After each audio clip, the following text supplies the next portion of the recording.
You ask Tiger to solve. This deals with linear equations with one unknown. The final result is p equals -14.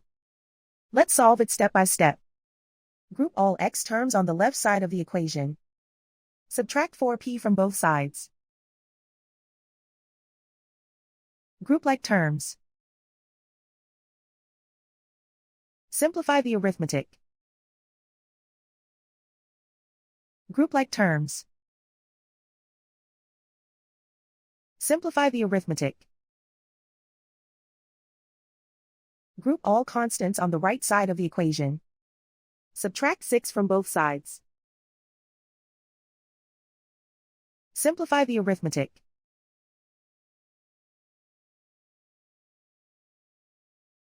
And so the final result is p equals -14.